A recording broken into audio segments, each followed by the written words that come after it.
Welcome back. વિધાનસભામાં રજૂ થશે યુસીસી બિલ. સમાન નાગરિક સંહિતા બિલ કરાશે રજૂ. બપોરે 12 વાગે વિધાનસભા બેઠક મળશે. પ્રશ્નોત્તરી કાળથી બેઠકની થશે શરૂઆત. નાયબ મુખ્યપ્રધાન હર્ષ સંઘવી વિધાનસભામાં બિલને રજૂ કરશે. યુનિફોર્મ સિવિલ કોડને લઈને 5 થી 6 કલાક ચાલશે ચર્ચા. અંદાજે 6 વાગ્યા સુધી બિલ પર ચર્ચા થશે. યુસીસી પર વિસ્તૃત ચર્ચા બાદ ગૃહમાં પારિત થશે બિલ. યુસીસી બાદ બિન સરકારી વિધેયક થશે દાખલ. કુલ 209 પાનાનું યુસીસી બિલ છે.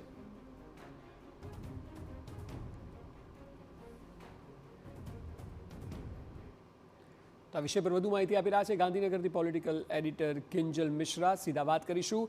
કિંજલ, જે પ્રકારે હવે જેમ જેમ સમય નજીક જઈ રહ્યો છે, 12 વાગ્યાની જે પ્રોસિડિંગ છે વિધાનસભામાં થશે, આપ જણાવો કે આખો શેડ્યુલ શું રહેશે અને 6 વાગ્યા સુધી ચર્ચા થાય તેવી શક્યતાઓ છે?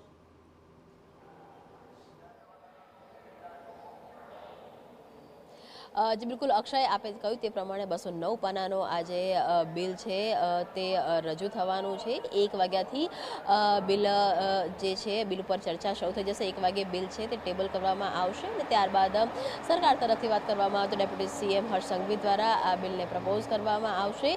વિપક્ષની વાત કરવામાં આવે તો કોંગ્રેસમાંથી લગભગ તમામ જે ધારાસભ્યો છે તેમણે આ બિલ ઉપર પોતાની વાત છે તે રજૂ કરશે તે પ્રકારે વિધાનસભામાં જણાવ્યું છે. તો જો સત્તા પક્ષની વાત કરવામાં આવે તો સત્તા પક્ષમાંથી પણ સરકાર સિવાય આ બિલના સમર્થનમાં 7 થી 8 ધારાસભ્યો છે તે પોતાની વાત છે તે રજૂ કરવાના છે. બહુમતી ભાજપની છે એટલે સ્વાભાવિક છે કે બિલ મેજોરિટીથી પારિત થશે અને એ જ કારણ છે કે આજે આ ગઈકાલથી લઈને આવતીકાલ સુધી 3 દિવસ સુધી ભાજપ દ્વારા તમામ ધારાસભ્યોને ફરજિયાત હાજર રહેવા માટેનું જે અનુમોદન છે તે કરવામાં આવ્યું છે, સૂચના છે તે આપવામાં આવી છે. પરંતુ જો બિલની વાત કરવામાં આવે તો જે પ્રકારના સમાચાર મળી રહ્યા છે તે પ્રમાણે આ બિલ પર ચર્ચા 6 થી 7 કલાક બિલ પર ચર્ચા છે તે ચાલી શકે છે. અને કેમ કે ગુજરાત એ બીજું રાજ્ય બનવા જઈ રહ્યું છે અને આ બિલ છે તે ગુજરાત સરકાર માટે એક ઐતિહાસિક બિલ છે ને એ જ કારણસર આજે પ્રેક્ષક લોબીની અંદર સાધુ સંતો પણ જોવા મળશે. તો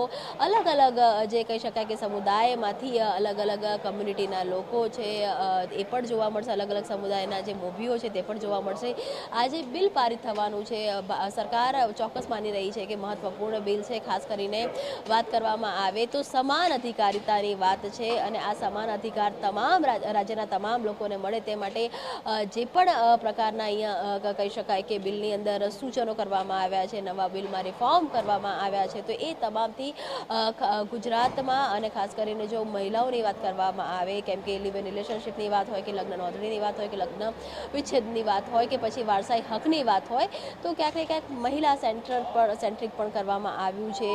બહુ પતિત્વ પ્રથા ઉપર અહીંયા સીધો પ્રતિબંધ છે તે મૂકવામાં આવ્યો છે. એટલે સ્વાભાવિક છે કે કેટલાક સમુદાયમાં કે જ્યાં બહુપતિત્વ પ્રથા લઘુમતી સમુદાયમાં છે તો ત્યાં એ હવેથી જ્યારથી યુસીસી લાગુ પડશે, કેમ કે આજે બિલ રજૂ થશે ત્યારબાદ તેને કાયદો બનવામાં લગભગ 3 મહિના જેટલો સમય થતો હોય છે. પરંતુ બહુપતિત્વ પ્રથા છે તેનાથી પણ જે સંરક્ષણ છે તે મળવાનું છે. એટલે કહી શકાય કે દેશમાં ટ્રિપલ તલાક બાદ ટ્રિપલ તલાક ઉપર જે પ્રમાણે સરકાર બિલ લાવી હતી અને તેનાથી જે એક પ્રકારનું રક્ષણ હતું તે લઘુમતી સમુદાયની મહિલાઓને મળ્યું હતું. તો ત્યારબાદ જો વાત કરવામાં આવે તો અહીંયા બહુપતિત્વ પ્રથા ઉપર જ્યારે પ્રતિબંધ લાગશે તો ફરી એકવાર લઘુમતી સમુદાયની જે મહિલાઓ છે તેમને પણ વધુ એક રક્ષણ છે તે કાયદાનું મળવા જઈ રહ્યું છે. અને આ જ મુદ્દાઓ ઉપર જે વિગતવાર જે ચર્ચા છે તે ચાલવાની છે. એટલે માનવામાં આવી રહ્યું છે કે આજે જે ગૃહની કામગીરી છે તે મોડી સાંજ સુધી ચાલી શકે છે.